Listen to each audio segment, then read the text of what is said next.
Salut à tous, nouvel épisode aujourd'hui. Alors, je vous avais promis un invité mystère. Aujourd'hui, je reçois dans cet épisode Major Mouvement. Salut, Salut Théo, ça va? ça va et toi? Ça va très très bien, je suis super content d'être là. Eh ben, c'est un plaisir pour moi aussi et je pense que ça va être un plaisir pour pas mal de mes auditeurs parce que, il faut savoir une chose déjà, c'est grâce à eux que je t'ai connu sur Instagram. Ah, merci à tous tes auditeurs qui m'ont permis de te faire connaître ou l'inverse. Mais en tout cas, merci à eux. Ben non, mais moi je trouve que c'est une bonne chose comme ça l'entraide et puis le partage parce que c'est vrai qu'il y a plein de personnes qui font enfin des bons contenus, on n'a pas toujours l'opportunité de tomber dessus. Donc on va parler de ton activité tout simplement, hein. Est-ce que tu peux te Ouais. présenter rapidement et puis nous expliquer ce que tu fais à la fois sur internet et à la fois dans ta vie professionnelle quoi. Ok, ça marche. Donc, Major Mouvement, c'est un pseudonyme. Je suis kinésithérapeute, thérapeute manuel. J'exerce depuis 10 ans en thérapie manuelle, aussi en kinésithérapie du sport. Et je suis en même temps enseignant au sein de l'Institut de thérapie manuelle de Paris, à savoir une école pour les kinés diplômés qui leur permet de se spécialiser en thérapie manuelle. Et je suis enseignant chez eux. Donc, je travaille dans un cabinet où j'ai essentiellement des jeunes qui ont entre 20 et 60 ans. Et j'ai bien dit jeunes parce que je considère que l'âge, c'est essentiellement dans la tête.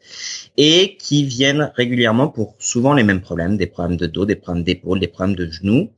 Et depuis des années, en fait, j'avais l'impression de répéter souvent la même chose. Alors pas avec une certaine forme de lassitude, mais vraiment avec toujours la même énergie et d'être surpris de voir que ce que je répétais, en fait, était toujours du domaine du nouveau pour mes patients. Et je me suis dit, comment est-ce que je peux faire pour faire en sorte que mon message puisse être entendu par le plus grand nombre, pour faire en sorte que quand les gens viennent me voir pour un problème de dos, quand je leur parle de l'extension ou quand je leur parle d'étirer un psoas, de venir étirer un piriforme, et que ce soit pas du nouveau pour eux. Et je me suis dit, pourquoi pas utiliser les réseaux sociaux pour ça. Donc ça, c'était principalement le but du jeu de ma démarche. Et de voir que finalement, là, j'ai créé ça il y a 3 mois et j'ai un très très bon retour de la part des gens qui me suivent. On arrive normalement, je pense, d'ici la fin de la semaine à 10 000 abonnés en 3 mois. Je suis personnellement tout nouveau sur Instagram. Les réseaux sociaux, à titre personnel, je n'y étais pas depuis 5 ans. Ouais. Mais il semblerait que ce soit une belle progression. Ouais, non, mais de toute façon, c'est clair que quand tu fais quelque chose de propre, de qualité, et puis on sent la passion en fait. C'est ça qui m'a interpellé, c'est on sent la passion par la qualité du contenu, etc. Et puis t'as pas parlé, t'as une chaîne YouTube aussi. C'est ça, j'ai lancé une chaîne YouTube qui prend un peu plus de temps à se lancer parce que, contrairement à Instagram, qui est un vrai réseau social qui permet vraiment d'échanger avec les gens, YouTube, c'est du contenu propre. Donc, quand on se lance sur YouTube, on est vraiment déjà caché par toutes les grosses chaînes. Et pourtant, en termes de qualité de support, je pense que les vidéos que je fais sur YouTube sont sûrement mieux faites parce que j'ai plus de temps pour expliquer. Voilà, ouais. Tandis que sur Instagram, j'essaie vraiment de jouer sur le côté ludique. Parce que ça s'y prête bien sur le format Instagram et que je sais qu'au-delà de 15 secondes, l'attention des visionneurs sur Instagram décroche. Tandis que sur YouTube, je suis peut-être un peu plus pro, plus carré. La chaîne s'appelle aussi Major Mouvement comme mon profil Instagram. Je mettrai tous les liens de toute façon en description de l'épisode. Très très bien. Et donc par rapport à ça, c'est vrai que finalement moi je préfère presque mon contenu YouTube à mon contenu Instagram. Ouais, parce que de toute façon, quand on fait des petits contenus de 1 minute, on est toujours j'ai raté ça, j'aurais pu mettre ça en plus, bon tant pis. Et puis en plus on a plus d'opportunités de se faire reprendre parce qu'il y a des personnes qui nous disent oui mais t'as oublié de parler de ça et de ça, mais en 1 minute en fait tu t'es obligé d'aller à l'essentiel quelque part quoi. Et même ça c'est très intéressant ce que tu dis au tout début. Forcément dans ce que je fais, parfois je fais des petites erreurs. Ça m'arrive notamment, j'ai fait une vidéo où j'ai dit que le faisceau postérieur du scalène était rotateur controlatéral. Bon, je pense il y a un collègue qui m'a repris là-dessus. J'ai envie de dire par rapport, sur Instagram, je poste une vidéo par jour. C'est vrai que je l'ai fait avec toutes mes connaissances à moi. Parfois, ça m'arrive de faire une petite erreur et j'en suis désolé. Et j'invite les gens qui détectent des petites erreurs à me corriger. Mais c'est vrai que ce qui m'intéresse principalement, c'est ce qu'on va parler probablement pendant ce live, pendant ce podcast. C'est vraiment retrouver du mouvement de manière très très globale et moins s'attarder sur des petits détails qui parfois en fait nous font principalement perdre du temps. D'accord. Écoute, la première question, comme ça nous permet de commencer directement. Moi, j'ai noté quels sont les bénéfices à court et long terme de travailler sur sa mobilité et sa souplesse lorsque l'on est sportif. Exactement. Parce que j'ai quand même, enfin, je précise que les personnes qui nous écoutent actuellement, ce sont fréquemment des sportifs et pratiquants de musculation. Ouais. Donc là, ce que je te propose, c'est que je vais te faire une première réponse un peu rapide et ensuite rentrer un peu plus dans les détails, si ça te va. Ouais. Donc, la première intérêt de la mobilité, c'est avant tout pour pour éviter de se blesser. Sachant que plus vous aurez une bonne mobilité, notamment au niveau du dos et au niveau des épaules, parce que pour les pratiquants de musculation, ce sont les deux articulations qui posent le plus de problèmes, plus vous allez pouvoir limiter les compensations ou les surcompensations toujours au même niveau, au niveau des mêmes régions anatomiques, et du coup essayer de répartir les pressions. Donc, le fait de travailler votre mobilité vous permet d'être le plus efficace possible sur toutes vos articulations, sur tous vos os, sur tous vos muscles, sur tous vos tendons, sur tous vos ligaments, pour faire en sorte que ce ne soient pas toujours les mêmes qui travaillent. Donc, principalement pour éviter les blessures, la mobilité, c'est absolument essentiel. L'autre intérêt qui est important, c'est que, donc là, je vais rentrer un peu plus dans les détails. Vas-y. Je peux répéter. C'est que les études scientifiques montrent que le travail de mobilité permet de renforcer la proprioception. Je pense que si vous êtes sportif, c'est un mot qui vous parle. Je vais le redéfinir pour ceux qui ne le sont pas. La proprioception, c'est la capacité de vos muscles, de vos ligaments, de votre peau, de vos yeux et de votre oreille interne à vous donner une information par rapport à la position de votre propre corps. Donc là, je suis en audio, mais grosso merdo, c'est ce qui va vous permettre de savoir, sans avoir besoin de regarder votre levier de vitesse, si vous avez votre main sur votre levier de vitesse ou la main sur l'appui-tête. Vous n'avez pas besoin de regarder, c'est juste que votre peau, vos muscles, vos ligaments vous ont donné l'information que votre main, elle était posée à cet endroit-là, que le coude, il était fléchi à 90 degrés, que l'épaule était penchée en avant et pas en rotation complète externe comme si vous aviez la main sur l'appui-tête. Au niveau fin de la proprioception, c'est ce qui va vous permettre, par exemple, là j'ai fait une vidéo récemment sur le mouvement du pull-over, à savoir, est-ce que tu veux le redéfinir, le mouvement du pull-over? Non, je pense que tout le monde le connaît, en muscu. Voilà, j'ai fait une vidéo par rapport à ça. De savoir quel est l'intérêt de l'engagement plutôt en rotation interne de la gléno-humérale ou plutôt en rotation externe de la gléno-humérale avec une capacité d'abaissement de la scapula. Tout le travail de mobilité au niveau des articulations, c'est au moment où vous êtes en train de réaliser votre geste technique de savoir, OK, dans quelle articulation je suis, quel muscle je suis en train de travailler. Et ça va vous permettre lors de vos séances de renforcement d'être le plus analytique. Ça aussi, analytique, je pense que c'est un mot que vous connaissez tous. C'est vraiment le fait d'être visé sur le muscle que vous visez et d'éviter les compensations. Plus vous travaillez votre mobilité, plus vous avez meilleur vous aurez une proprioception, meilleur vous serez capable de vous auto-corriger. Je pense que la plupart d'entre vous, vous voyez les miroirs dans toutes les salles de sport. Personnellement, je suis absolument pour le miroir.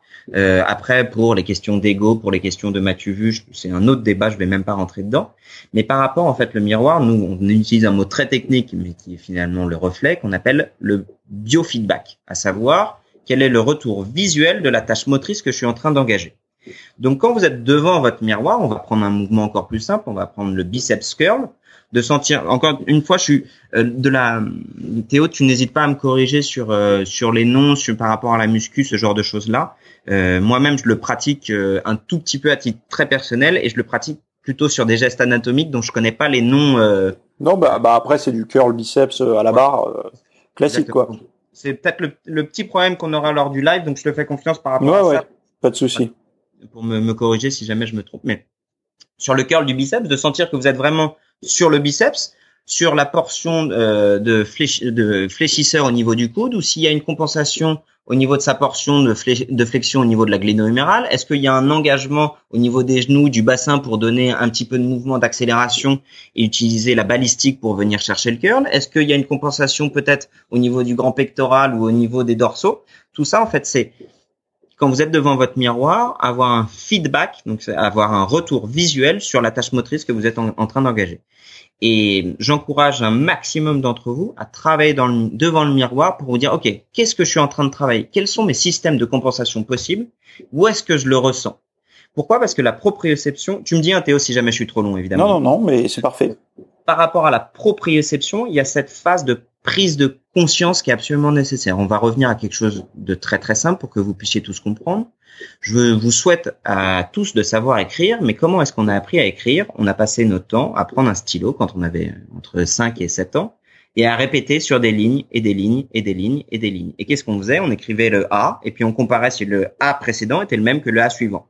Et on corrigeait en fonction de ça. Et on corrigeait en fonction de ça. À ce moment-là, on était en train de développer le travail, en fait, neuromusculaire, le schéma entre notre cerveau et nos muscles pour être capable de réaliser une tâche motrice. C'était le fait qu'on puisse se comparer, qu'on avait notre institutrice qui passait derrière nous pour dire, bah voilà, là, ton A est bien fait, ou il doit être plus comme ci, plus comme ça. Demain, quand vous êtes en salle de muscu, bah, vous êtes un peu livré à vous-même. Donc, la capacité d'être devant le miroir pour pouvoir se regarder, pour pouvoir être capable de dire, OK, mon curl, je dois le faire plus en rotation externe, plus en rotation interne. Là, je sens que si je viens plus en pronation, j'engage plus mon brachioradial, tandis que si je suis bien en supination, je suis plus sur mon biceps. Et là, ça va être vraiment intéressant par rapport à votre volonté d'être bien analytique sur le mouvement que vous voulez travailler, sur le muscle que vous voulez travailler. Ouais, excuse-moi, mais juste tu penses que quel est ton point de vue par rapport à la mobilité, la souplesse là-dessus? C'est-à-dire qu'on peut amplifier toutes ces sensations et toutes ces détections grâce à la mobilité et la souplesse? Exactement. Donc en fait, quand on va gagner de la mobilité, le fait qu'on le travaille en contrôle de l'articulation, on va venir visiter toutes les amplitudes. Donc déjà, ne serait-ce que par rapport un peu au mot que j'utilise vulgairement de rouage articulaire. On va reprendre le biceps. Très très simple, c'est une articulation qui est très simple. On n'a que 2 degrés de mobilité, pas le biceps, le coude.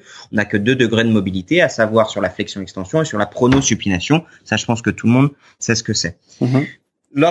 Imaginez que vous soyez pété le bras, fracture de l'humérus, fracture du coude, et vous êtes immobilisé dans un plâtre. Quelle est la première chose que vous allez faire quand vous allez enlever le plâtre? Regagner de la mobilité.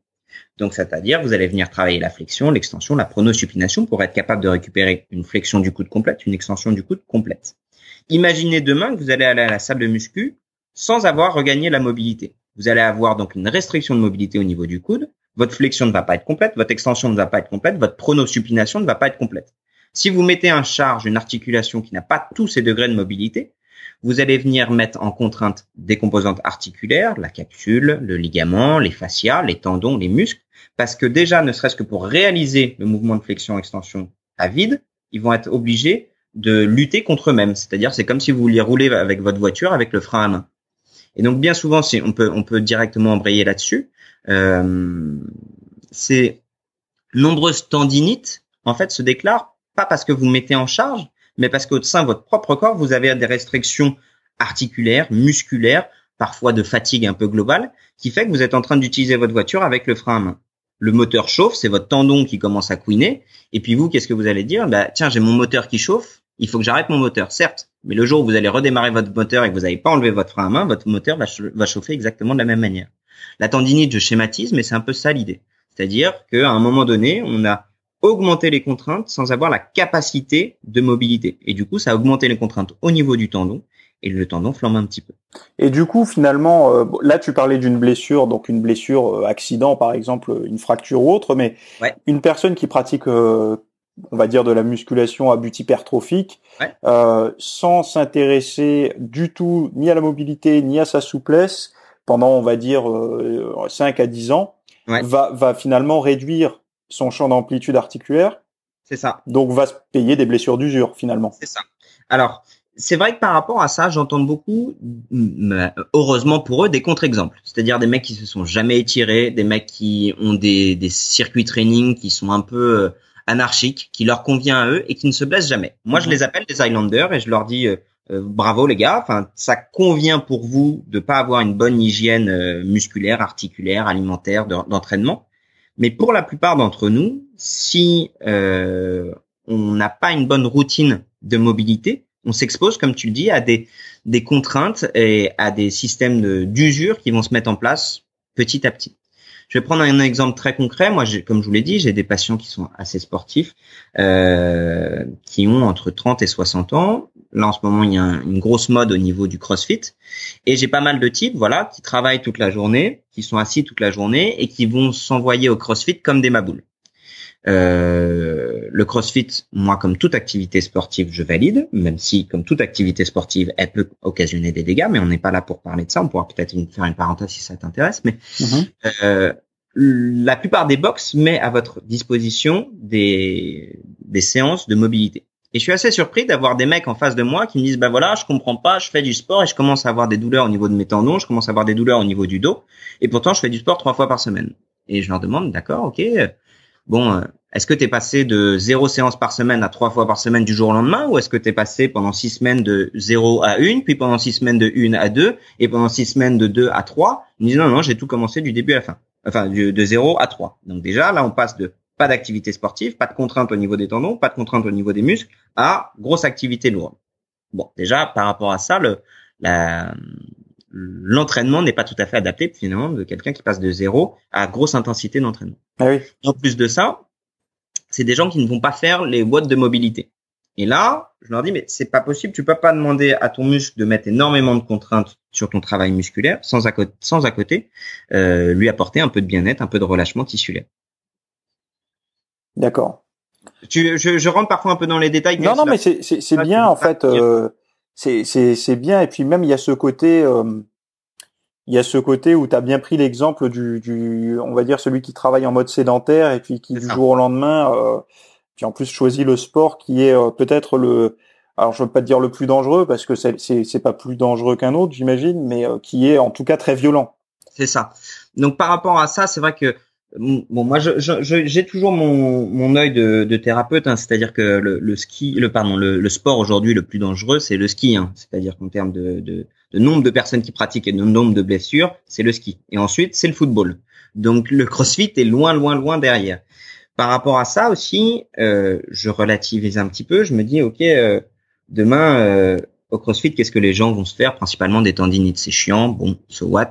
Par rapport à quelqu'un qui se fait un trauma crânien ou une fracture lombaire avec déplacement qui finit malheureusement handicapé, comme on peut le retrouver au ski ou même parfois dans d'autres sports comme le rugby, je relativise. Donc, on diabolise un peu le CrossFit. Moi, je garde du recul par rapport à ça, toujours à me dire le truc le plus grave pour le corps humain, c'est l'inactivité. Ouais. Donc finalement, je préfère un mec qui se fait une tendinite au niveau de la coiffe des rotateurs ou une tendinite au niveau du tendon du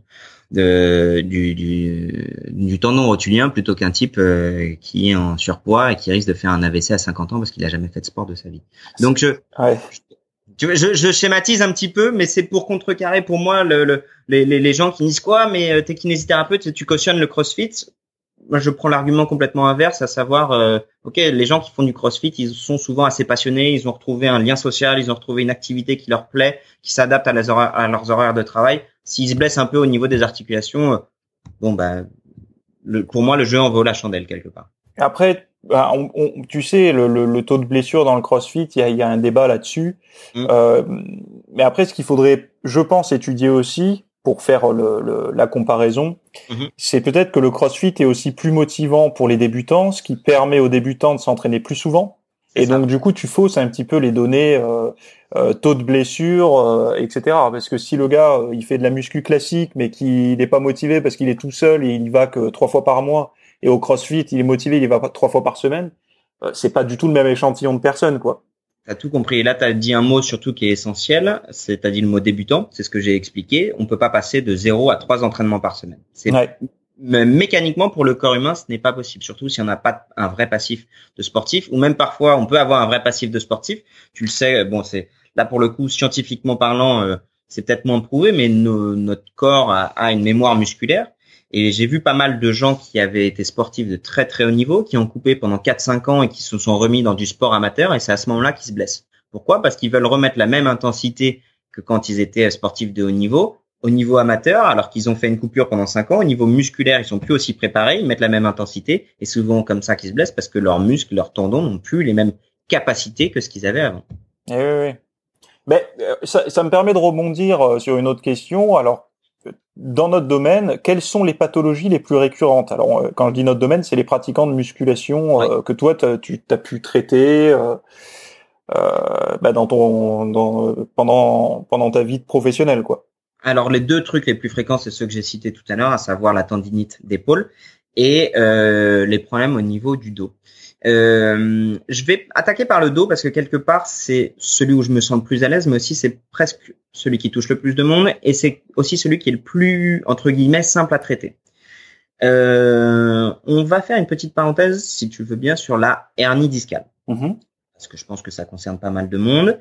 Grosso merdo, la hernie discale, qu'est-ce que c'est? Ça va être une saillie du disque intervertébral. Donc, le disque intervertébral, c'est une structure qui a pour but d'amortir les mouvements entre chaque étage vertébral, entre chaque os, et qui, parfois, notamment au niveau L4, L5, donc vertèbre numéro 4, vertèbre lombaire numéro 4, numéro 5, et L5, S1, donc le tout dernier étage lombaire 5 et la première étage sacré 1, on va avoir une petite saillie du disque derrière. Ce disque, quand il sort, il va venir comprimer une partie de la moelle épinière ou de l'émergence des racines nerveuses. Donc la moelle épinière, qu'est-ce que c'est? Je pense que c'est tout le monde le sait, mais je le redis. C'est un ensemble de nerfs à la fois moteurs, donc ce qui nous permet de bouger, et sensitif, ce qui nous permet de ressentir. C'est ce qui fait que si vous voulez bouger le doigt de pied, votre message va partir du cerveau, va passer dans tout votre rachis, donc les os du dos, pour finir dans votre doigt de pied et venir bouger votre doigt de pied. À l'inverse, si vous marchez sur une épine, le message douloureux qui est au niveau de l'épine que vous avez au niveau du gros doigt de pied va remonter le long de votre cuisse, le long de votre nerf, le long du rachis pour arriver à votre cerveau et vous donner l'information douloureuse. Ceci étant dit, donc quand vous avez une hernie discale, principalement elles peuvent être, allez, je vais schématiser encore une fois, de deux types, soit postérolatérales, soit franchement latérales. Postérolatérales, ça veut dire quoi? Elles vont partir en arrière et légèrement sur le côté pour écraser au niveau L5, S1 le nerf sciatique, au niveau L4, L5 le nerf crural. Peut donner des sensations d'irradiation pour le nerf sciatique arrière de fesse, arrière de cuisse, face postérieure de mollet et face postérolatérale de pied. Pour le nerf crural, face postérieure, allez, haut de la fesse, face antérieure de cuisse, face interne de genou et face, que je dise pas de conneries, face antérieure et latérale de tibia. Bref, ce sont les deux gros trajets nerveux qu'on peut retrouver sur une hernie discale. Ça va, c'est à peu près clair ou pas? Ouais, c'est okay. Parfait. Donc, la hernie discale, imaginez vraiment, en fait, une petite saillie postérieure du disque qui va venir irriter une racine nerveuse. Ça, c'est un postulat. Je vais essayer de le prendre dans le bon sens parce que c'est vrai que là-dessus, on a beaucoup d'idées reçues, notamment au niveau des thérapeutes. Et donc, peut-être que certaines personnes ne seront pas d'accord avec moi. Donc, je vais essayer de le prendre dans le bon sens et vraiment par rapport à ce que nous dit la science aujourd'hui. La hernie discale est un des processus normal de vieillissement du corps humain. Donc, quand il y a des gens qui viennent me voir à 40, 50 ou 60 ans en me disant j'ai mal au dos parce que j'ai une hernie discale, je leur dis c'est faux. Ce sont deux choses qui sont liées, mais pas c'est pas parce que vous avez une hernie discale que vous avez mal au dos. Et c'est pas parce que vous avez une hernie discale que vous allez avoir mal au dos. On se rend compte aujourd'hui que si on passe des IRM ou des scanners au niveau des gens qui n'ont pas mal au dos, on a la même proportion de hernie discale chez les gens qui ont mal au dos et chez les gens qui n'ont pas mal au dos. Je la refais parce que ça, je vous assure que c'est absolument passionnant. Si on passe un IRM à 120 mecs qui ont entre 40 et 50 ans, qui ont mal au dos ou qui n'ont pas mal au dos, on retrouve la même proportion de hernie discale chez ceux qui ont mal au dos et ceux qui n'ont pas mal au dos. Ça veut dire quoi? Ça veut dire qu'on a des hernies discales qui sont asymptomatiques. C'est-à-dire que des gens ont une hernie discale et pourtant ils n'ont pas mal au dos, ils n'ont pas la douleur de trajet sciatique, ils n'ont pas la douleur de trajet crural. Et d'autres personnes qui ont mal au dos et qui ont une hernie discale. Et ça va même encore plus loin, Théo. C'est qu'on peut avoir des gens qui ont le trajet sciatique, qui ont le trajet crural, et quand on fait un IRM, on ne trouve pas de hernie discale.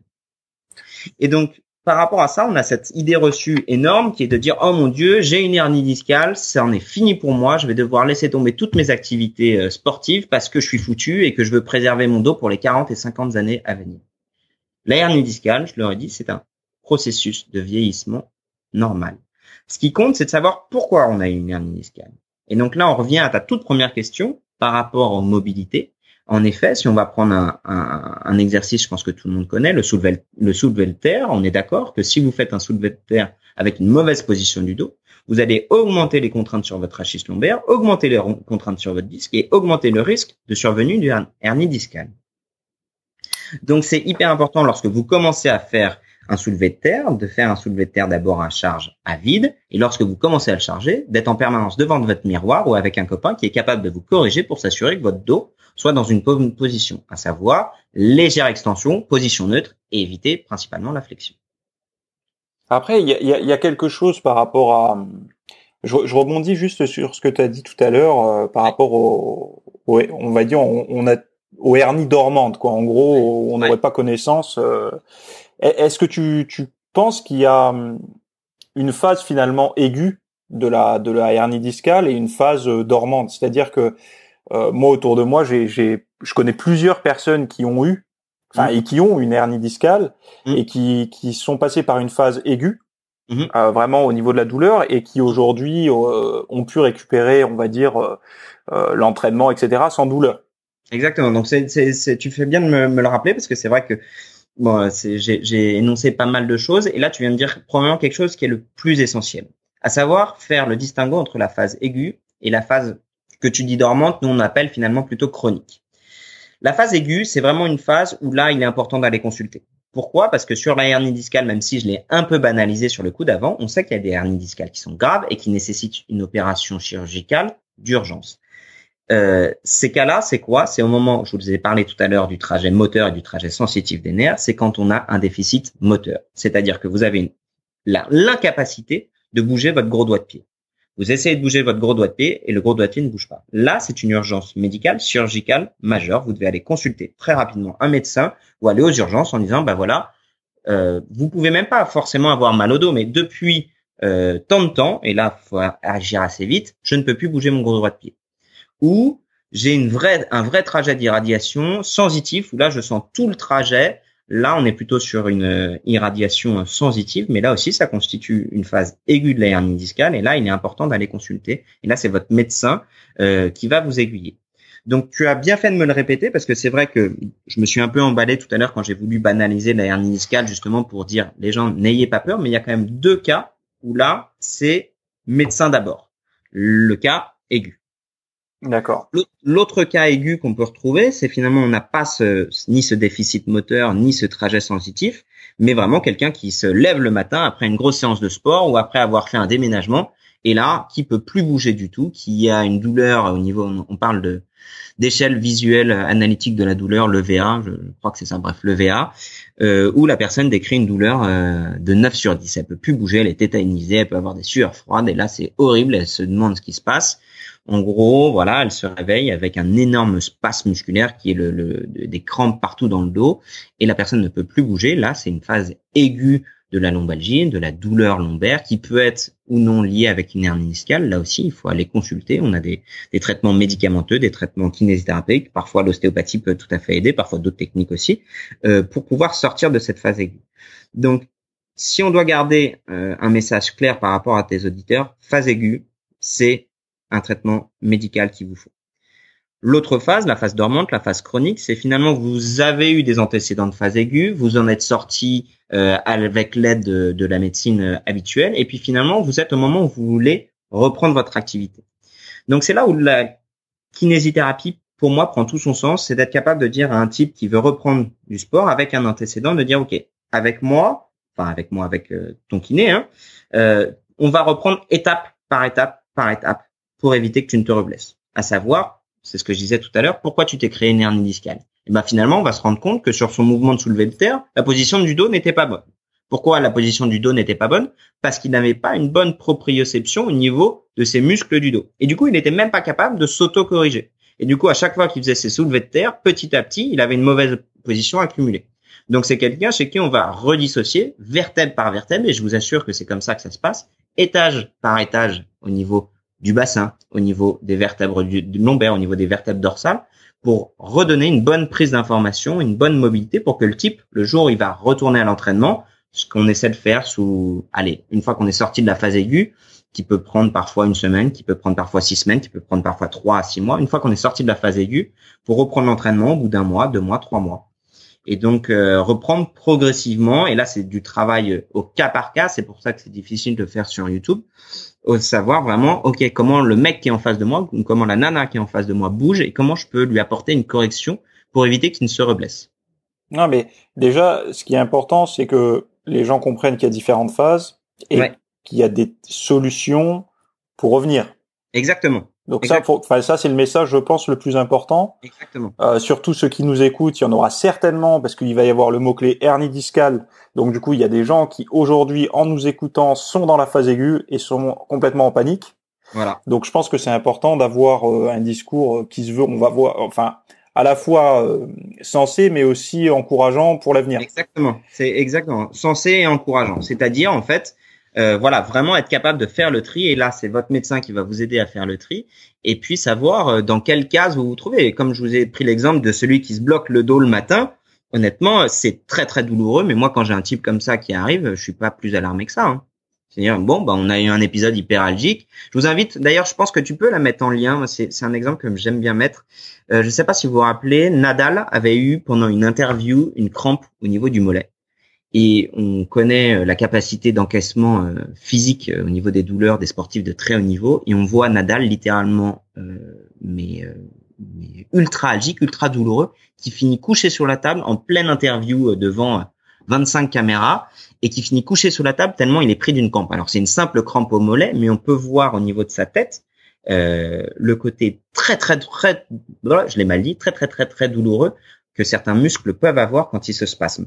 Et finalement de dire bah voilà, la douleur, nous en tant que thérapeute, c'est pas ce qui nous intéresse. C'est certes ce qui anime principalement la consultation d'un patient quand il vient voir un médecin ou un kiné, mais finalement nous c'est pas ce qui nous intéresse en premier lieu. Ce qui nous intéresse en premier lieu, c'est comme je vous l'ai dit, le déficit moteur, là c'est important, les troubles sensitifs, mais la douleur finalement, on sait que lui il a un très bon pronostic. Là aussi tu peux rassurer les gens, si c'est uniquement douloureux, le pronostic est bon. D'accord. Très intéressant ça. C'est-à-dire que en même temps quand on est la victime entre guillemets de la douleur, on a tendance à focaliser dessus, quoi. Alors qu'on a du mal à identifier, qu'on arrive parfaitement à marcher, à se lever, à bouger tous nos doigts, etc. Donc, faut réussir. C'est pour ça qu'il y a des professionnels qui sont là aussi pour. Et donc là, je sais pas si vous l'avez vu, la sécurité sociale conjointement avec l'ordre des kinésithérapeutes et des médecins a mis en place une campagne pour le grand public qui est pour le dos, non?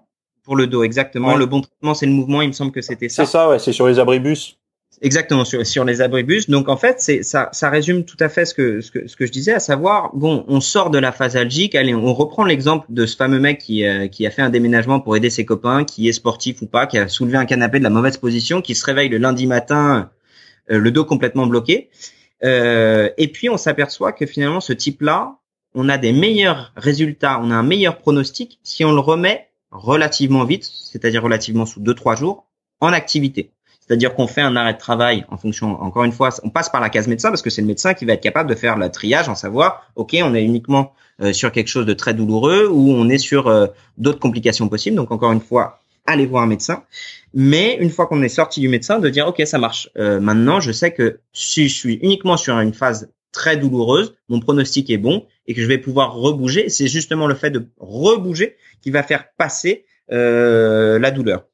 J'avais un autre truc à dire par rapport à ça. Donc c'est vrai que cette campagne par rapport au grand public, moi je l'ai trouvé très très bien. Alors forcément, on peut toujours critiquer tout ce que vous voulez, mais je l'ai trouvé très très bien parce qu'au moins par rapport à ce que je disais en début de podcast, quand j'ai des patients qui viennent me voir, ils me disent ah mais c'est vrai ce que vous me dites quand vous me refaites bouger, c'est aussi ce que j'ai vu. Et quelque part le pouvoir de l'image est vraiment hyper important, c'est-à-dire que ça fait écho à ce qu'ils ont vu. Quand ils viennent me voir, on me dit ah mais finalement vous me refaites bouger, ça correspond bien à ce que j'ai vu de la part de la sécurité sociale, ça correspond bien par rapport à ce que mon médecin m'a dit. Et donc finalement, tu disais quelque chose qui est très important quand tu me dis si je monopolise très la. Non, mais c'est de toute façon c'est fait pour. D'accord. Par rapport à la perception de la douleur, on va rentrer dans quelque chose qui est absolument passionnant, qui est peut-être un peu plus difficile à expliquer sur Instagram et que je vais essayer de développer aujourd'hui. Par rapport à la représentation de la douleur, il y a par rapport à la douleur, de comprendre que la douleur c'est à la fois objectif, on a une lésion quelle qu'elle soit, mais c'est principalement subjectif par rapport à nos histoires à chacun, par rapport à nos vécus, à notre vécu pardon, et par rapport à notre croyance. Je vais vous donner un exemple assez concret. J'ai une jeune femme de 23 ans qui vient me voir et qui me dit ah moi j'ai mal au dos et je voudrais surtout pas être comme ma mère parce qu'elle a eu mal au dos toute sa vie. Cette personne-là, elle a grandi depuis ses 12 ans à voir sa mère à se plaindre au niveau de son dos. On le sait très bien que qu'on le veuille ou non, on a deux possibilités, soit on est complètement à l'opposé de nos parents, soit on est exactement le reflet de nos parents. Donc chez elle qui se voyait comme le reflet de sa propre mère, elle avait déjà cette épée de Damoclès au-dessus de la tête en train de se dire je vais avoir mal au dos. Et donc, dès qu'elle avait mal au dos, elle se disait, ça y est, je vais finir comme ma mère à avoir mal au dos. Et je lui ai posé la question très simple. Je lui ai dit, d'accord, mais est-ce que tu as mal à d'autres articulations? Il me dit, bah, j'en sais rien. Je dis, si, prends le temps de réfléchir. Est-ce que tu as déjà eu mal au genou? Il me dit, bah oui, j'ai déjà eu mal au genou. Est-ce que ça te fait peur quand tu as mal au genou? Je dis, bah non, pas particulièrement. Je dis, pourquoi est-ce que tu as peur quand tu as mal au dos et pourquoi t'as pas peur quand tu as mal au genou? Et là, il me dit, bah parce que ma mère a toujours eu mal au dos. Donc finalement, si on prend l'exemple de cette personne qui correspond à ce que je disais, le domaine de la croyance, quand vous allez, et ça c'est la partie un peu plus technique, quand vous allez être vigilant à un message nociceptif, quand vous êtes vigilant à une douleur, votre cerveau va augmenter l'importance qu'il attribue à ce message-là. C'est-à-dire que la douleur, c'est un message d'alarme. Et votre cerveau, quand il entend un message d'alarme, si consciemment vous décidez d'y prêter attention, il va augmenter l'intensité du message d'alarme. Et on se rend compte de ce côté-là qu'il y a parfois certaines douleurs chroniques qui sont uniquement liées, en fait, à un défaut de transcription du message douloureux. Je la refais. Un défaut de transcription du message douloureux. C'est-à-dire que votre structure est saine, votre tendon est sain, il ne souffre plus, il a cicatrisé, on a passé un IRM, on a passé une écho, on a passé une radio, tout est bon et pourtant la douleur persiste.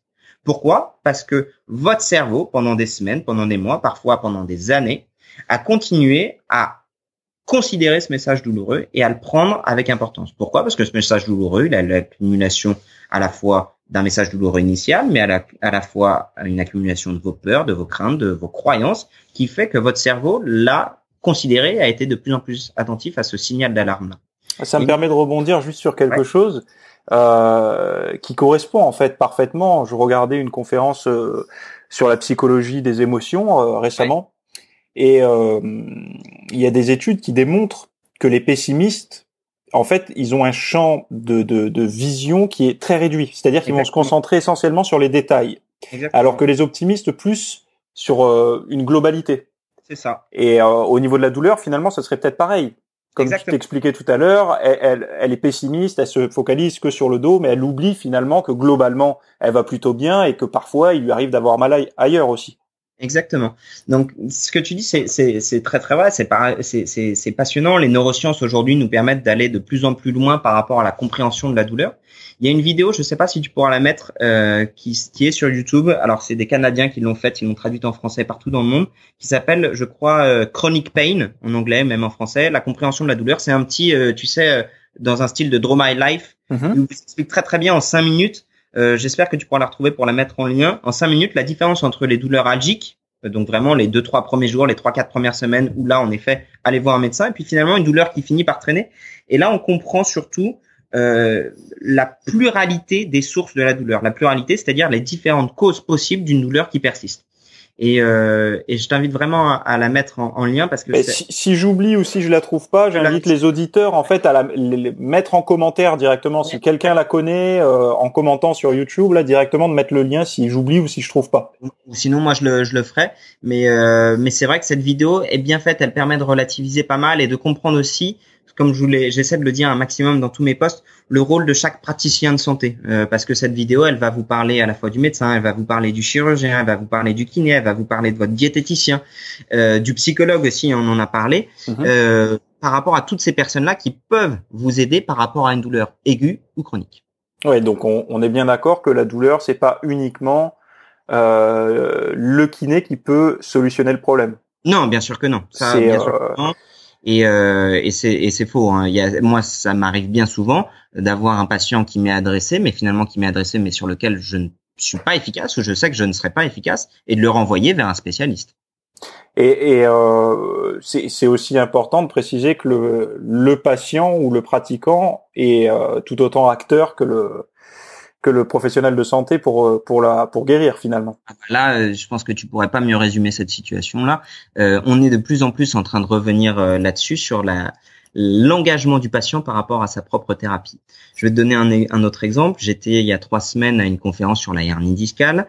Il y avait un neurochirurgien qui était en train de s'exprimer devant nous, et déjà qui disait que sur 100, enfin pas sur 100%, c'est forcément con, mais sur les consultations, il y avait seulement entre 5 et 7% des consultations en neurochirurgie pour une hernie cervicale, en tout cas pour des douleurs cervicales, qui aboutissaient à une opération.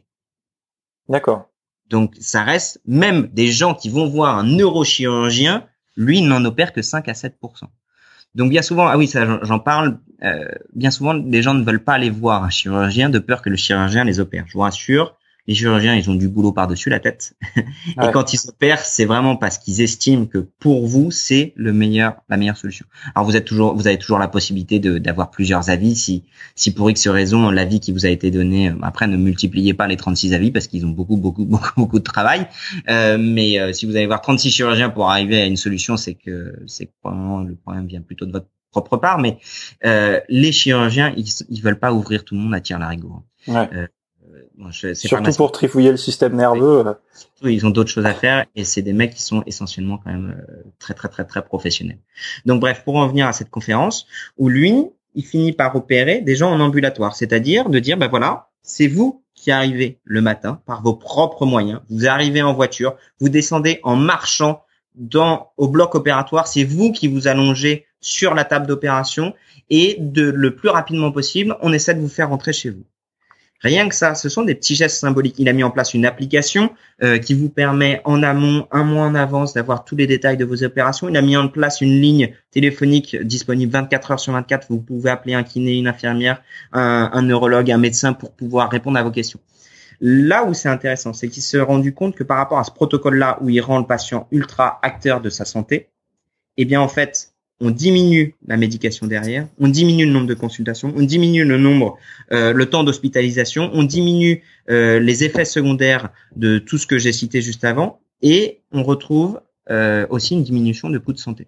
Ouais, et puis au niveau moral, c'est plutôt positif parce que au niveau moral, c'est ultra positif parce que imagine-toi, c'est pas la même chose quand tu te dis putain demain je dois aller me faire opérer. Je vais aller m'endormir à l'hôpital, on va me réveiller à 5 heures du matin, on va me faire une douche à la bétadine et puis je vais descendre 3 étages dans un brancard. Ah, bon, je descends en marchant. Ce matin, je me suis réveillé chez moi. J'ai pas pris de café parce qu'il fallait que je sois à jeun, mais j'ai conduit moi-même et je suis descendu à pied dans un bloc opératoire.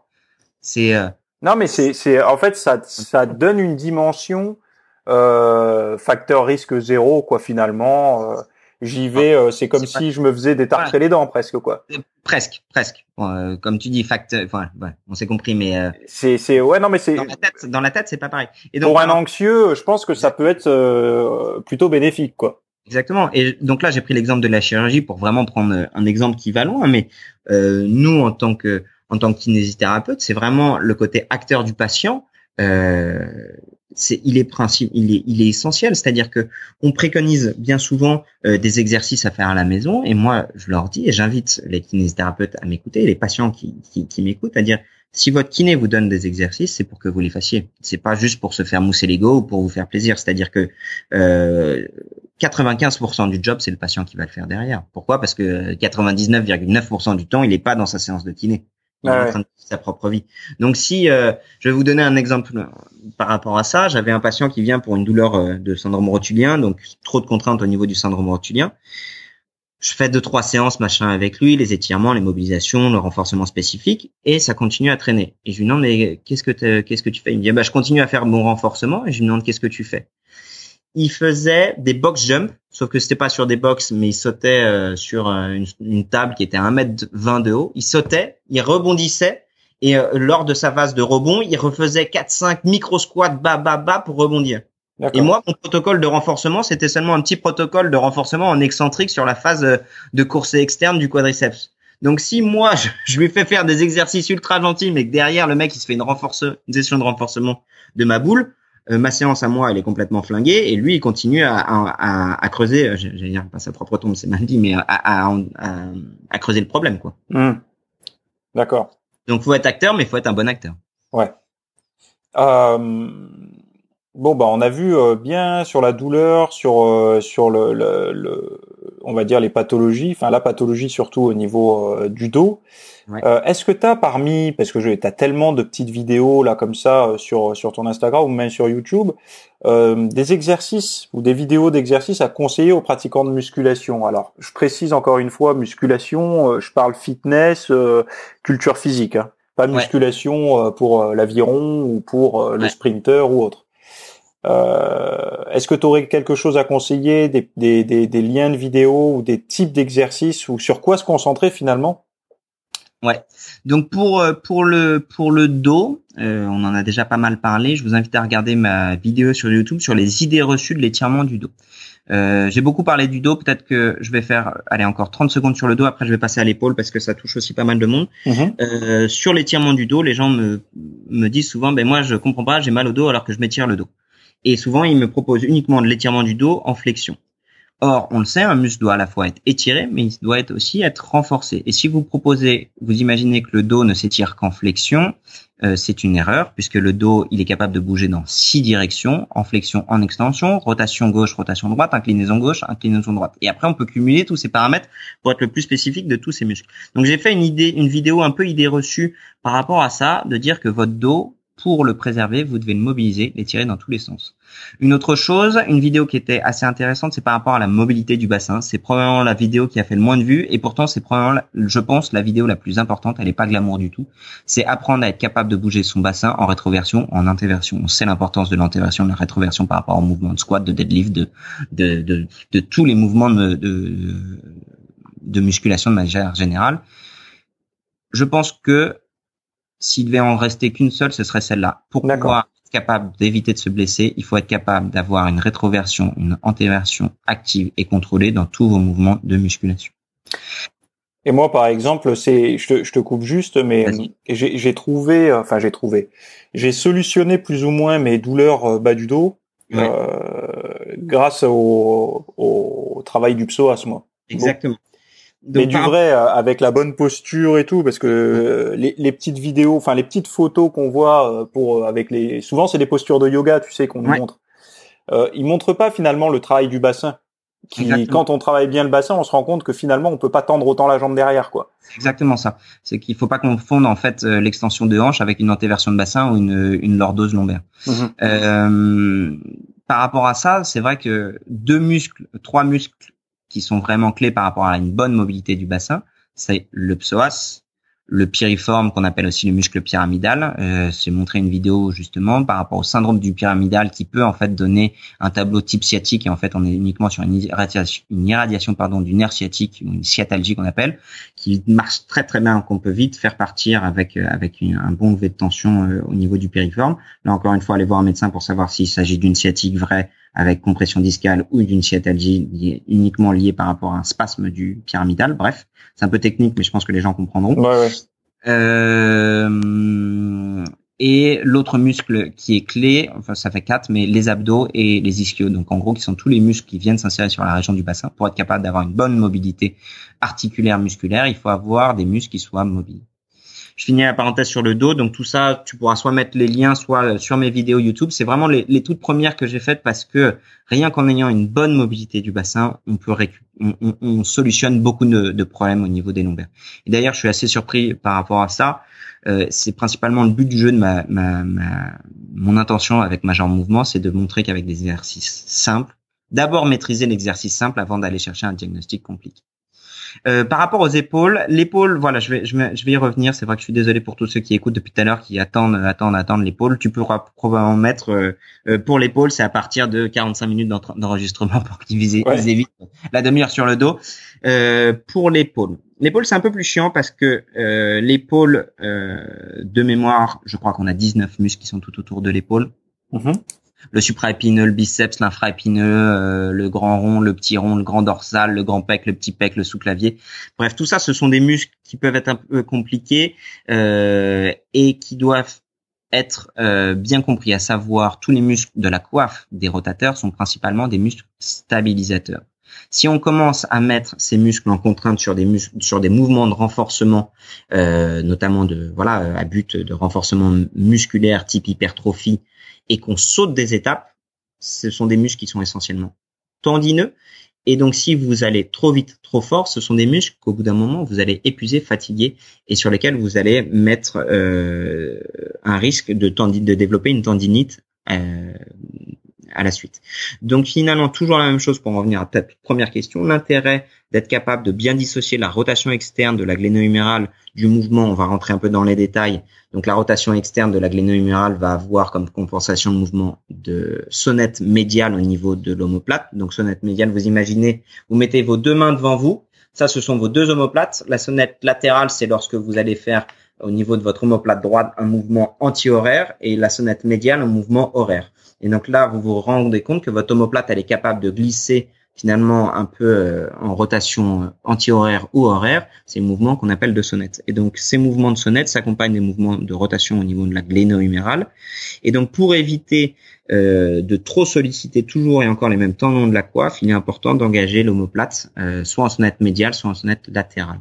Est-ce que c'est des mouvements qui vont parler à tes auditeurs ou pas, Théo? Bah après là ça va. Disons que quand on fait des mouvements sous tension assez lourde, on pourra pas trop. Enfin, par exemple, si je fais un développé couché, voilà. C'est verrouillé, quoi. C'est ça, exactement. Donc, être capable de sentir, en fait, sur un développé couché, c'est un mouvement en charge lourde. Donc, ce ne sont pas vos tendons de la coiffe des rotateurs qui doivent réaliser le mouvement.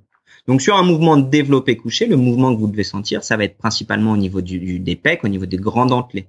Et pas au niveau, finalement, des épaules. Si vous êtes sur vos épaules, c'est que la charge est trop lourde pour vous et que vous allez chercher d'autres muscles, notamment des muscles stabilisateurs de finesse de la coiffe des rotateurs, pour être capable d'engager un mouvement de force. Donc, vous êtes en train, pour schématiser, qu'est-ce que je vais prendre? Vous êtes en train de vouloir peindre un tableau et au lieu d'utiliser un gros pot de peinture, ma métaphore est moche. Qu'est-ce que je vais prendre comme métaphore? Je vais pas faire de métaphore, je vais rester sur du concret. En gros, vous chargez trop lourd et vous mettez trop de contraintes sur vos tendons de la coiffe des rotateurs. Donc, chargez un petit peu moins lourd pour être plus spécifique au niveau des grands pectoraux et des muscles forts plutôt que d'avoir besoin de recruter les muscles faibles. D'accord. Donc après, ça, c'est pour travailler, on va dire, enfin pour travailler, moi, en fait, ça tombe bien parce que c'est le plus difficile, comme tu disais, enfin c'est le plus compliqué, mais moi c'est celle que j'ai réussi à traiter. Ouais. C'est-à-dire que moi j'avais coiffe des rotateurs plus longue portion du triceps bien inflammé au niveau de l'omoplate. Ouais. Donc du coup c'était très invalidant pour tous les mouvements d'épaule plus pectoraux. Ce qui a pour moi solutionné, c'est beaucoup, comme tu dis, en fait de travail sur le mouvement des omoplates. Mais complètement à vide, c'est-à-dire que je faisais des pompes en me concentrant bien sur l'extension complète et la contraction, enfin de vraiment finalement de travailler, de ressentir les omoplates se déplacer pendant le mouvement, et après beaucoup de travail de mouvement, on va dire, de rotation externe avec soit élastique, soit même à vide parfois, juste avec le poids de l'avant-bras, tu sais, allongé sur le flanc là. Ouais. Pour essayer de ressentir finalement ce que t'expliquais au tout début de l'enregistrement. C'est ce que j'allais dire, ouais. Cette connexion un petit peu neuromusculaire pour récupérer un bon trajet, parce que moi c'était des années alors pathologie d'usure plus peut-être une mauvaise posture pendant des années que j'ai dû corriger, quoi. C'est ça. Et donc tu vois, tu rebondis tout à fait sur ce que je disais, à savoir l'intérêt de la mobilité, c'est que tu as été capable finalement de t'auto-traiter parce que tu as pris le temps d'être à l'écoute de ton propre corps. Et c'est ce que je dis, finalement, du bon sens, c'est ça, c'est être à l'écoute, de dire, OK, comment est-ce que je peux éviter les compensations? Comment je peux éviter de me faire mal? Par rapport aux tendinites, donc, j'avais fait une vidéo sur les idées reçues. Oui, tu me demandais les liens par rapport aux épaules. J'ai fait toute une semaine sur l'épaule sur Instagram et sur YouTube, sur une idée reçue par rapport aux tendinites. Pendant bien longtemps, on a traité les tendinites avec le repos. Et finalement, on se rend compte que le traitement avec le repos ne fonctionne pas. Pendant un peu moins, plus récemment, on a traité les tendinites d'épaule uniquement avec le travail des rotateurs externes, ce qui est très pertinent. Pourquoi? Parce que notamment sur les mouvements de musculation, on est principalement sur des composantes de rotation interne, de gléno-humérale, avec antépulsion des épaules. Donc l'antépulsion des épaules, c'est le fait d'avoir les épaules, vous savez, un peu enroulées vers l'avant. Un schéma qu'on retrouve beaucoup chez ceux qui font de la muscu. Pourquoi? Parce que c'est quand même plus intéressant de bosser les pecs et d'être bien dessiné sur ce qu'on peut voir dans le miroir pour sentir les bénéfices de ce qu'on fait, parce qu'il faut pas se mentir, à un moment donné, quand on fait du sport, c'est aussi pour soi, pour se sentir bien dans sa peau, et que quand on se regarde dans le miroir, c'est quand même plus agréable de voir les effets de tant d'heures et de temps de travail plutôt que ce qu'il y a dans notre dos et qu'on voit moins. Mais bref, par rapport à ce schéma en rotation interne et antépulsion d'épaule, finalement le travail en rotation externe et ouverture des épaules, c'est la position, pour que ça parle à tout le monde, bon, c'est pas la plus jolie, mais de Jésus-Christ finalement sur la croix, à savoir les bras vraiment en rotation externe, les épaules fixées en arrière. Donc j'ai pris ça parce que c'est une image qui va probablement parler à tout le monde. Qu'est-ce que je voulais dire? Donc aujourd'hui, le traitement qu'on préconise par rapport à la tendinite d'épaule, ça va être très simple, c'est reprise en charge progressive et sans douleur. C'est-à-dire qu'on va pas dire aux gens d'arrêter, on va pas dire aux gens de continuer exactement comme ils faisaient avant, mais on va dire par exemple à quelqu'un qui fait du développé couché, qui a des douleurs au niveau de l'épaule, il dire bon voilà, t'as mal quand tu soulèves, allez, à 90 kilos. Est-ce que tu as mal quand tu soulèves à 80 kilos? Oui. Est-ce que tu as mal quand tu soulèves à 70 kilos? Oui. Est-ce que tu as mal quand tu soulèves à 50 kilos? Non. Ok. Est-ce que tu as mal quand tu fais 10 reps à 50 kilos? Oui. Est-ce que tu as mal quand tu fais 8 reps à 50 kilos? Non. Ok. Donc, tu vas continuer à faire 8 reps à 50 kilos. Tant qu'il n'y a pas de douleur, on va continuer en fait à mettre en contrainte, mais une bonne contrainte au niveau du tissu conjonctif qui est le tendon et qui est le muscle, pour continuer en fait à solliciter le travail musculaire. Le travail de cicatrisation tissulaire passe par la mise en contrainte du tendon. Et puis l'irrigation, j'imagine aussi la congestion apporte plus de nutriments, etc. C'est exactement ça. C'est exactement ça. C'est pour ça qu'on revient pas mal au protocole de tendinite, de se dire finalement on préconisait le repos parce que on se disait c'est le fait d'avoir travaillé qui a engrangé des douleurs. Et puis finalement on se rend compte que ce qui fonctionne le mieux par rapport à la nutrition et à la cicatrisation, c'est l'afflux sanguin. Et l'afflux sanguin, il se fait par quoi? Par le mouvement. Et c'est pour ça que, pour le même principe, chez les personnes âgées, qu'est-ce qu'on leur fait? On les fait marcher pour la bonne et simple raison. Et quand on les fait marcher, ça permet l'afflux sanguin dans tout le corps et ça permet justement une meilleure nutrition de tous les tissus et de tout l'organisme. Donc tu vois, finalement, parfois on peut avoir du bon sens d'un côté, pas l'appliquer de l'autre. Et donc, toutes les études récentes par rapport à l'épaule disent que ce qui compte, c'est une reprise en charge progressive et sans douleur. Et donc là, la seule chose, la plus grosse barrière par rapport à ça, c'est l'ego. C'est-à-dire qu'un mec qui, pendant 10 ans, s'est entraîné et était en permanence sur une phase de progression, qui se retrouve à une blessure, d'être capable de dire, comme tu l'as fait, je reviens en arrière, le temps que ma blessure cicatrise pour pouvoir de nouveau augmenter. Et quand vous y pensez, c'est toutes les difficultés de la musculation, c'est que vous êtes un peu dans votre coin. Là où les sportifs professionnels, quand Cristiano Ronaldo il se fait les croisés, lui il va pas décider de revenir sur un terrain au bout de 3 mois. Il a un médecin, il a tout un staff autour de lui qui lui dit écoute, il s'est pas pété les croisés, mais bref on s'en fout. Qui va lui dire écoute Cristiano, ton protocole c'est ça qu'il faut que tu fasses et tu vas retourner sur le terrain au bout de 6 mois et pas avant. Ouais. Vous êtes tout seul dans votre coin, vous avez parfois des collègues qui vous racontent leur histoire. Je vais parler des Highlanders au début de la session, les mecs qui se blessent jamais, qui vont dire mais non, t'inquiète pas, te prends pas la tête, mon petit père, continue et ça va passer. Vous avez votre médecin qui peut être parfois un médecin old school qui va vous proposer le repos, mais c'est encore une fois, je lui jette pas la pierre. Faut toujours garder en tête que les médecins, ils ont une connaissance qui est énorme. Ils doivent savoir énormément de choses. Et donc vous pouvez pas leur jeter la pierre s'ils sont pas forcément au courant sur le principe d'hypertrophie ou sur vos sessions d'entraînement. Ils doivent savoir tellement de choses que finalement on peut les excuser parfois de passer à travers certaines questions. Donc parfois il peut se planter, il reste humain, il peut vous préconiser du repos, il peut ne pas vous préconiser de la kiné, ou même vous pouvez aller chez un kiné qui au même titre que le médecin est pas spécialisé là-dedans et va se planter sur le protocole. Et donc vous vous retrouvez un peu paumé à dire qu'est-ce que je dois faire? Et donc finalement toujours le bon sens, un protocole de remise en contrainte et sans douleur. Ouais, mais en tout cas ce qu'on note et ce que j'espère que les gens vont retenir, c'est qu'il n'y a pas de solution miracle qui proviendra de l'extérieur. Exactement. Et que là, il faut vraiment qu'il y ait un investissement personnel pour le traitement, la remise en forme, etc. Et tu as parlé d'ego tout à l'heure par rapport au fait moi par rapport à ce que j'ai dû faire, revenir sur mes acquis et puis repartir sur un nouveau schéma. Mais il y a une deuxième chose qui est très difficile à faire. C'est quand tu es à 140 kilos au développé couché et que d'un coup tu dois t'entraîner à 50 kilos. Ouais. Ça c'est encore plus dur. Ouais. Une posture quelque part, la posture, si on pouvait la changer, ça nous dérangerait pas trop à partir du moment où on lève toujours la même charge.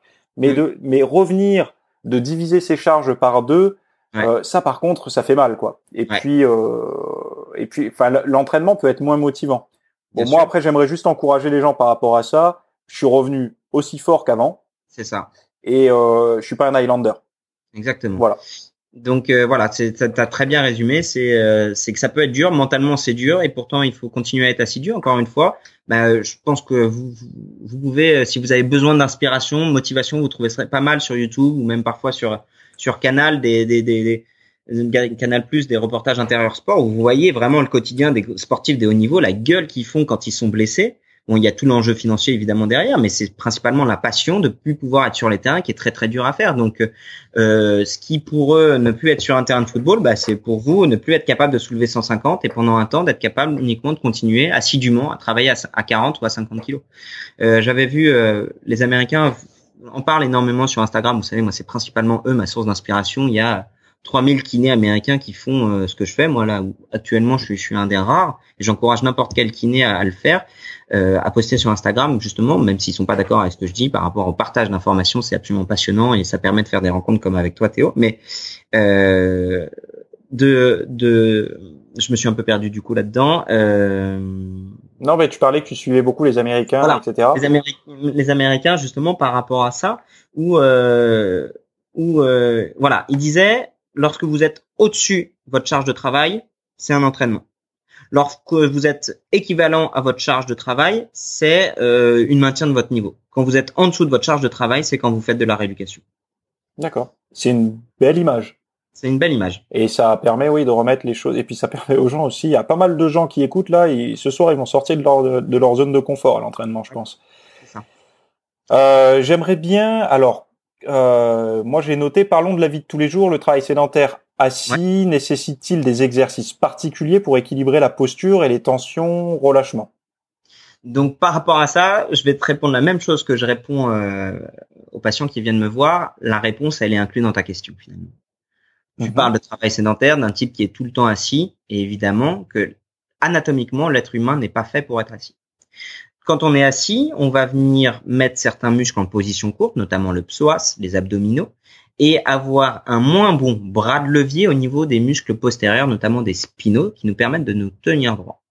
Donc, l'être humain n'étant pas fait pour être en position assis, lorsque vous allez vouloir passer de la position assis à debout, vous allez avoir finalement votre musculature qui est adaptée à une musculature de personnes assises. Et finalement, ne serait-ce que le fait d'être debout va être pour vos muscles une sortie de la zone de confort et qui peut parfois déclencher des douleurs. Donc finalement, pour être capable de rester debout, qui plus est pour être capable de faire un entraînement, la position assise, c'est une position finalement dans laquelle vous y êtes contraint par les besoins de la vie quotidienne, mais dans laquelle vous allez de temps en temps avoir besoin de sortir, de bouger. Donc ça va être tout simplement, disons toutes les 5 minutes, toutes les 10 minutes, toutes les demi-heures, on s'en fout un peu du moment que vous le faites, une petite mobilisation de bassin, rétroversion, antéversion, inclinaison droite, gauche, rotation. Venir chercher au niveau de la chaîne dorsale, ça aussi j'avais mis une petite vidéo assez marrante, depuis la position assise, venir chercher de l'extension thoracique. On parle énormément de l'extension lombaire parce que c'est là où on a le plus d'extension de par notre lordose naturelle, mais venir chercher de l'extension thoracique, c'est aussi hyper important. Venir chercher de l'extension de l'inclinaison cervicale. Donc finalement, c'est du bon sens. Le fait que vous voyez quand vous réveillez le matin et quand vous avez besoin de vous étirer, c'est la même chose. Vous faites les mêmes mouvements, répétez 10 fois le matin, le midi, le soir, et c'est parfait. D'accord. Et moi, tu vois, par rapport au psoas, c'est pour ça que j'ai dû le travailler. L'étirer, les abdominaux, pareil. C'était finalement pour compenser un petit peu. Une position assise. Voilà, on va dire que pour moi, c'est devenu obligatoire. Toi, tu disais toutes les demi-heures, etc. Moi, je me suis engagé à le faire matin, midi, soir. C'est ça. Pour avoir, mais pas violemment, mais pour avoir, si tu veux, cet équilibre. Parce que j'avais remarqué que plus j'ai le psoas raide, alors là, je parle en même temps d'entraînement, en même temps de posture. Hein. Plus j'avais les psoas qui étaient raides, moins j'avais la possibilité de ressentir le bas de mes abdominaux se contracter lors de l'entraînement. Ouais. Donc là, tu dis quelque chose qui est hyper intéressant. Parce que j'arrivais pas à me décambrer, en fait. Exactement. Donc, en fait, le psoas, quand il est spasmé, alors ça peut faire débat. De manière générale, comprenons que le psoas, depuis la position debout, il est fléchisseur de rachis.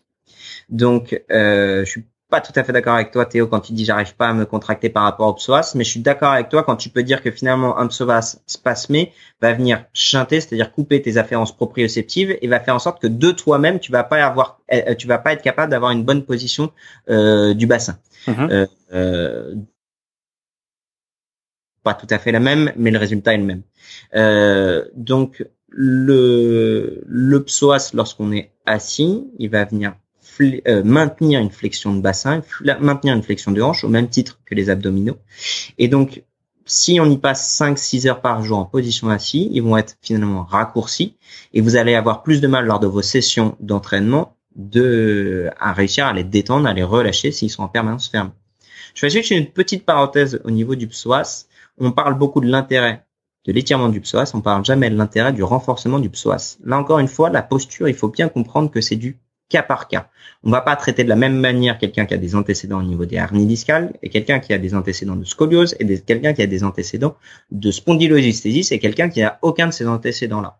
La posture, je parle vraiment de très grandes lignes dans lesquelles on a des grands schémas. En effet, là, pour tes auditeurs, c'est exactement ce que on a le plus souvent l'habitude de traiter, à savoir quelqu'un assis qui veut s'entraîner. Mais on peut pas sortir des grandes idées reçues. Je dirais pas que 100% des gens ont besoin de s'étirer le psoas, de la même manière que je peux pas dire que 100% des gens ont besoin de s'étirer des abdos. Donc, c'est intéressant par rapport à ça d'aller consulter un kiné, un ostéo, quelqu'un qui est formé en posture pour vous dire, voilà, vous avez besoin de vous étirer les abdos, vous avez besoin au contraire, de renforcer vos abdos. Ou au contraire, vous avez besoin de renforcer votre psoas. Donc, c'est toujours important par rapport à la posture de comprendre que c'est pas parce que ça fait du bien à 80% des gens que ça va vous faire du bien à vous. On est tous foutus différemment. Certains sont très raides, certains sont normaux, certains sont hyper laxes. Et on va pas traiter quelqu'un en posturo de la même manière quelqu'un qui est très raide et quelqu'un qui est hyper laxe. Donc, c'est toujours un principe de bon sens. Finalement, de sentir ce qui vous fait du bien, c'est que ça vous fait du bien. Si ça vous fait mal, c'est que c'est pas pour vous. Et allez voir un thérapeute qui pourra vous orienter pour vous dire exactement ce que vous devez faire. Eh ben, super. Écoute, je pense qu'on a fait quand même un très gros podcast, 1h15. Les auditeurs, s'ils sont encore là, je pense qu'ils auront d'autres questions. Ils pourront te contacter, j'imagine, sur Instagram ou sur YouTube. Ouais. Tu préfères être contacté par quel canal d'ailleurs? Instagram. YouTube, malheureusement, j'y suis peu, uniquement quand je poste les vidéos. Et surtout, alors ça, je vais peut-être un peu décevoir tes auditeurs par rapport à ça. Je reçois beaucoup de messages privés des gens qui me demandent des consultations. Vraiment, je reçois parfois des gens qui m'envoient des comptes rendus d'IRM. D'un point de vue éthique déontologique, je ne les lis même pas, d'accord? J'ai pas le droit, c'est de la violation du secret professionnel. Je suis certes kinésithérapeute, mais ce que je donne sur les formats des réseaux sociaux, c'est du conseil. Malheureusement, je fais pas de consultation individuelle. C'est pas professionnel, c'est pas éthique, c'est pas déontologique. Ce que je réponds maintenant systématiquement, c'est bien simple, hein, je fais un message qui est copié-collé, dit merci pour ton soutien. Je t'encourage à aller voir le professionnel proche de chez toi ou habituel. Donc, je réponds aux questions qui sont très globales. Par exemple, quelqu'un qui va me dire « Salut Major Mouvement, est-ce que tu as un conseil pour gagner en mobilité en squat ?» Ça me fait super plaisir. Et je vais me dire « Ok, va voir telle vidéo que j'ai postée. » Mais quelqu'un qui va me dire « Salut, j'ai une hernie discale par rapport à tel truc, j'ai entendu ceci. » Je dis « Merci pour ton soutien. » Donc, je fais une petite parenthèse. Je sais que ça peut décevoir certains, mais je préfère être tout à fait franc par rapport à ça. J'ai pas une démarche diagnostique, c'est pas professionnel. Donc, mais par contre, je lis tous les messages privés que je reçois. Et quelqu'un qui a une demande d'ordre vraiment très général, je serais ravi de l'orienter. Super. Écoute, merci pour avoir répondu à l'invitation. Je mets évidemment tous les liens pour retrouver ton contenu dans la description de cet épisode. Pour tous ceux qui nous écoutent, n'hésitez pas à poser vos questions également sous le podcast. Peut-être qu'il pourra y répondre. Et merci encore. Et puis sache que tu es toujours le bienvenu dans mes podcasts, quoi. Théo, merci beaucoup pour l'invitation. Je fais une petite parenthèse. Vraiment, je te remercie de m'avoir fait confiance. Tu m'as contacté très tôt, bien avant que ma chaîne commence à démarrer. Et ce genre de démarche, ça me fait hyper plaisir. Et donc vraiment, je te remercie du fond du cœur. C'est vrai que pour moi, le format Instagram me fait bien marrer, mais finalement, c'est plutôt du format sur la forme. Et là, sur un podcast d'1 heure, on a pu rentrer dans le fond de pas mal de choses que j'avais envie de dire, qui sont parfois contestables. Et je suis tout à fait prêt à l'entendre. Mais en tout cas, merci de m'avoir permis d'avoir cette opportunité-là, de m'exprimer plus longtemps sur, en effet, des sujets qui me passionnent au plus haut point. Non, mais c'était avec plaisir, sincèrement. Bon, super, merci Théo. À plus, salut. Allez, salut.